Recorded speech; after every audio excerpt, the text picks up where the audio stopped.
I heard, my informant who gave me all the details about the case was like the wife he's married to, he raped that girl when she was a child, and the parents betrothed the girl to him that when the girl 10 of age, you will marry by her. Fire by force. And and they said his legs were amputated. This is an allegation to be confirmed that his legs were amputated because it was as a result of rape. When he raped, they cut one leg. He has it like some kind of illness. But like, had it been the first time he raped this child and like action was taken, like sentencing him for a lifetime in jail, he would not have been raping other kids.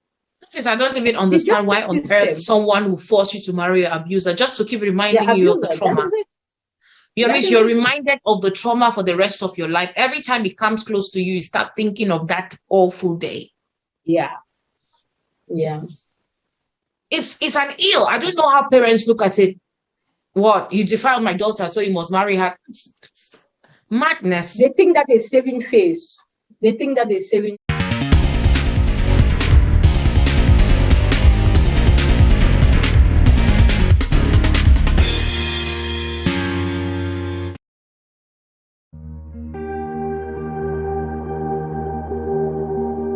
Can imagine. Okay, now I am a victim of whatever kind of abuse.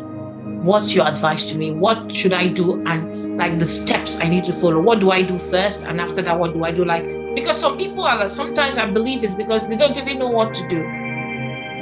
So I am a victim of abuse and I want to tell someone I can trust. What are the steps I should take? Should I go to the police first? Should I go to the hospital? What am I supposed to do? You go first to the hospital for the medical certificate to prove that you were abused. Yeah.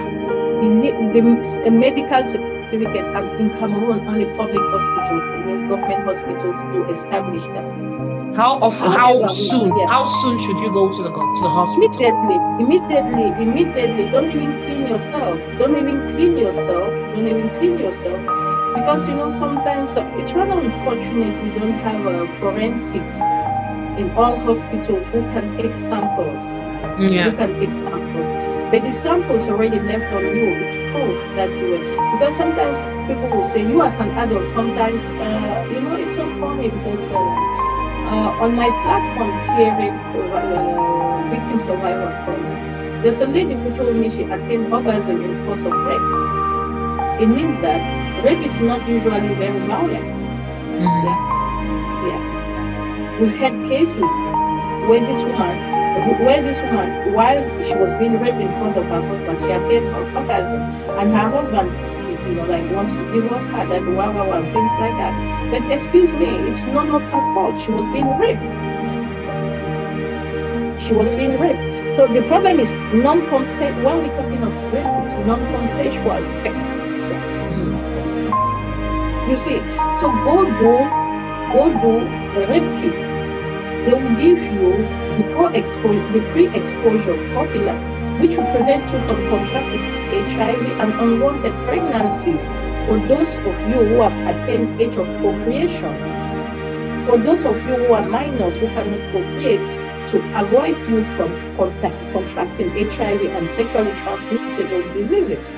That's why you have to go immediately. You have for 72 hours maximum.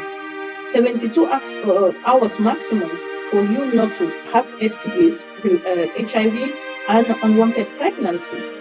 So go there, and after that, you can go to police to make a complaint.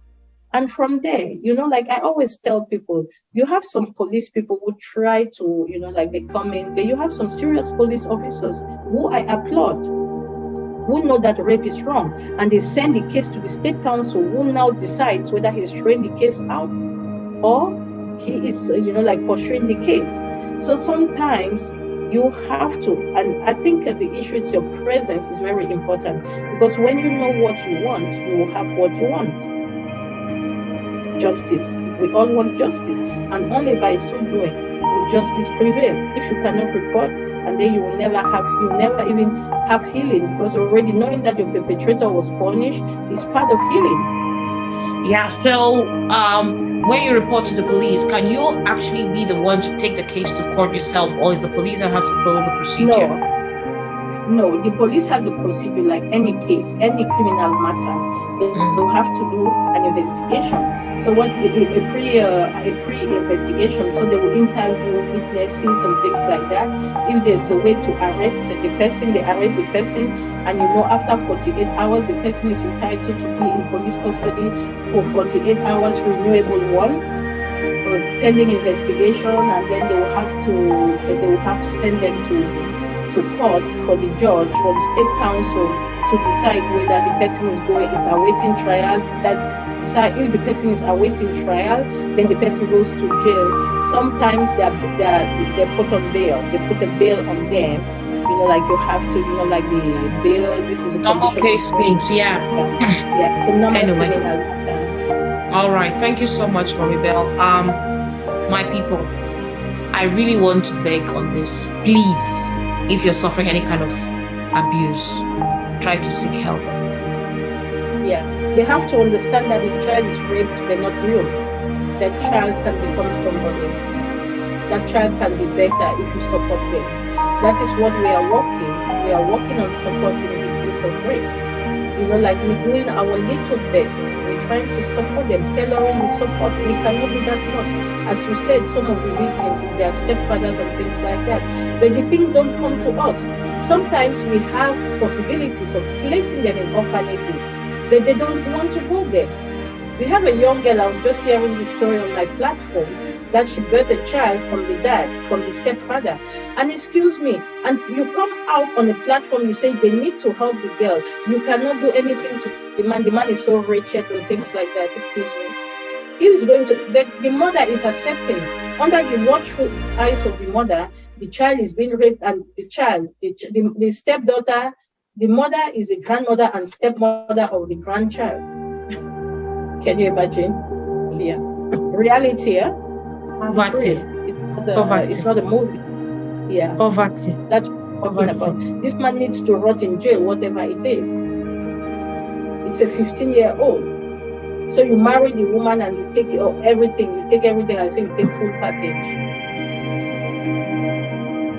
Okay, so if somebody suffers from abuse, maybe sexual abuse, physical abuse, any form of abuse that they need to report, what organizations or institutions do you think they can best report it to, and they can be sure of some action or reaction positive that can help them out?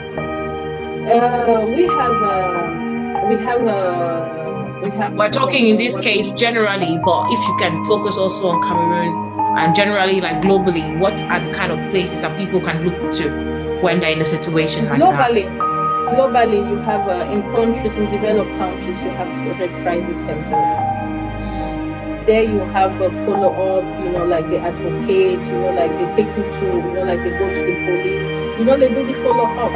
In Cameroon as well, you have associations coming up that are supporting.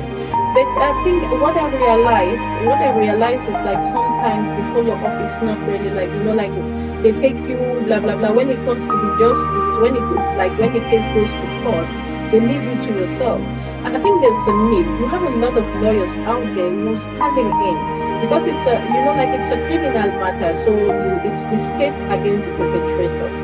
So sometimes you have perpetrators who bribe their way out. They bribe their way out.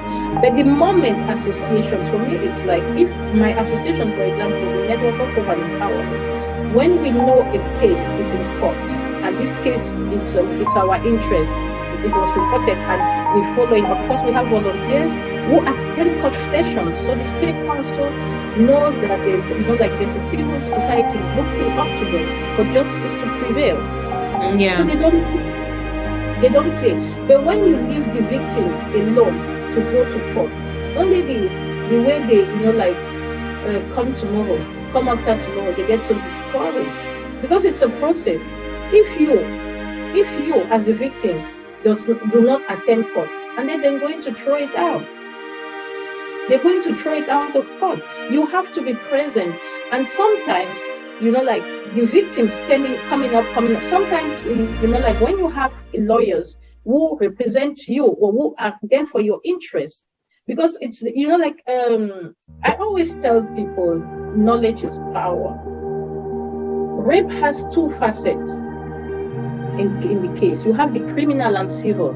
The criminal one is the state against the perpetrator. The civil one now is the person, the victim, against the perpetrator to compensate them for the damages that it caused to them. But this is something people don't know. You say you would rather take 50,000 to negotiate and kill it. No. While it is, the case can be taken criminally and civilly simultaneously.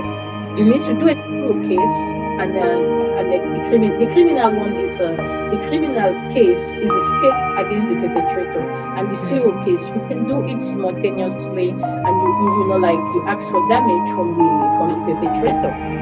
So rather than wasting time and going to negotiate, let the law take its course. There are so many lawyers out there who are willing and have done it in the past on a pro bono basis. We as an association, we've supported these lawyers logistically because they cannot do the cases on a pro bono and you expect them to spend their resources. We try to come up with the little we have to support them. Yeah, the number anyway. All right. Thank you so much, Mommy Belle. My people, I really want to beg on this. Please, if you're suffering any kind of abuse, try to seek help. Sometimes the system might not prove that it's working, but try and see what happens. Report it, especially if it's your child that's going through it. Leaving a perpetrator of sexual abuse to be roaming the streets is sending a killer out there. Please, please, please report it. Even if it's physical abuse, report it. And parents in our community should stop covering up things. Silence is dangerous in the face of abuse because you're keeping silent now. When the same abuser goes and harms somebody else, then you have yourself to blame. And we also have to try to seek help, just like Mommy Belle said. It's traumatic. Emotionally, it's depressing. People die of depression. People die of high blood pressure. There's a lot going on in the person's head. I don't care what the kind of abuse is. Seek help. Report it, seek help. Please. We just really have to adopt the right attitude to be able to stamp out abuse, the monster of abuse from our society. Thank you so much, Mommy Belle, and thank you for the work that you're doing at Network for Hope and Solidarity. You guys are doing an amazing job, and I just hope that we have more advocates out there to stand up for things like this, because we really need social justice to make our society a better place. So thank you so much for accepting to talk to us today, and just continue to do all the beautiful things you're doing for your world. That's how you're going to be remembered. That's your legacy. So thank you, and I'm so delighted to have you. Thank you so much. The Network for Solidarity and Empowerment, we keep on supporting victims of all forms of abuse. If you need help, reach out to us via Facebook. On Facebook, you're going to see our WhatsApp number. You can always reach us, and we will give you the required support. So thank you again, Michelle, on your platform. I hope I left some footprints. Yes, that's the whole point. Every voice, we want to get every voice to contribute to making the change that we hope to see in our communities, because that's what life is about, leaving those footprints. So thank you so much. Thanks again. Bye.